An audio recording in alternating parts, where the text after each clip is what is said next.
এটা হচ্ছে ডিমের ঝোল। আর এই ডিমের ঝোলটা বানানো যায় কত সহজ, চলো আজকে তোমাদের সাথে রেসিপিটা শেয়ার করি।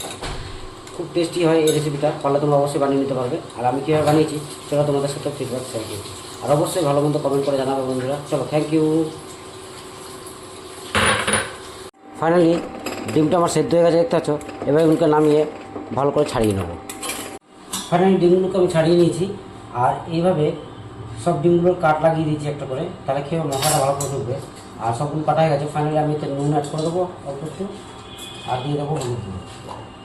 এটাকে সুন্দর করে মাখিয়ে নেব। এবার ভেজে নেব। কড়াইটা চাপিয়ে দিয়েছিলাম, তেলও দিয়ে দিয়েছিলাম, তেলটা হয়ে গেছে। এরপর আমি ডিমগুলোকে ভেজে নেব।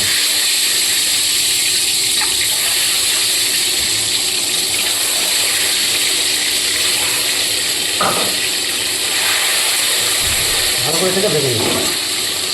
ফাইনালি ডিমের গায়ে দেখো ফুচকা পড়ে গেছে, আর মোটামুটি ভালোভাবে ভাজা হয়ে গেছে। এবার আমি ডিমগুলোকে তুলে নিই। ফাইনালি ডিমগুলো আমার ভাজা গেছে, আমি তুলে নিচ্ছি।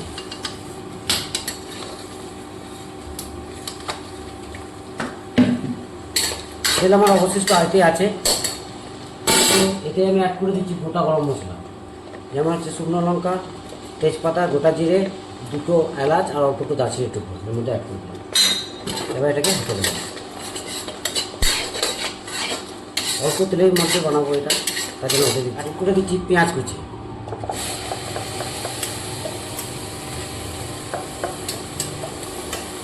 এবার এটাকে ভালো করে হতে দেবো।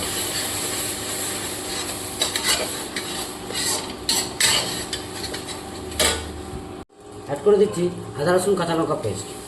এবার এটাকে কিছুক্ষণ কষিয়ে দিচ্ছি। অ্যাড করে দিচ্ছি হলুদ গুঁড়ো 1 চামচ, জিরে গুঁড়ো 1 চামচ, আর কাশ্মীরি লঙ্কা গুঁড়ো দেবো কালারের জন্য অল্প একটু, ঝালের জন্য আমি কাঁচা লঙ্কা ব্যবহার করেছি। আর দিয়ে দিচ্ছি স্বাদ অনুসারে লবণ,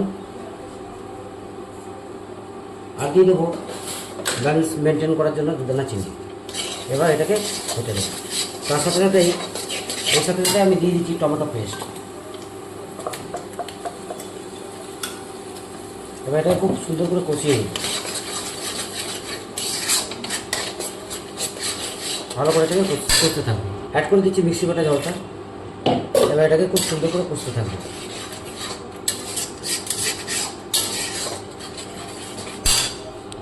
ফাইনালি মশলাটা আমার পোকা রেডি হয়ে গেছে, যেহেতু একটা সুন্দর একটা স্মেল আসছে। এরপর আমি অ্যাড করে দেবো গরম জল, ঝোলের জন্য। পারলে তোমরা ঠান্ডা জল ব্যবহার করতে পারো, কিন্তু আমার কাছে অপশান আছে বলে আমি দিয়ে দিচ্ছি। তো ফাইনালি ঝোলটাকে একটু আমি ফুটতে দেবো।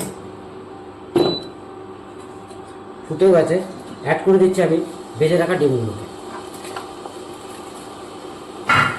এবার এটাকে কিছুক্ষণ ফুটিয়ে নেব। ফাইনালি ঝোলটা আমার ফুটে গেছে। নামানোর গিয়ে অল্প একটু ধনে পাতা কুচির মধ্যে অ্যাড করব। বাস, এবার নুনটা চেক করে নামিয়ে নেব।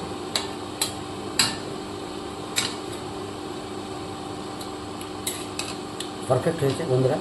চলো, থ্যাংক ইউ। দেখতে পাচ্ছ ডিমের ঝোলটাকে নামিয়ে নিচ্ছি। এবার এটাকে সার্ভ করা যাবে। দেখতে পাচ্ছ বন্ধুরা, পারফেক্ট টেস্টের এই রেসিপিটা অবশ্যই পারলে তোমরা করে নিও। চলো, থ্যাংক ইউ।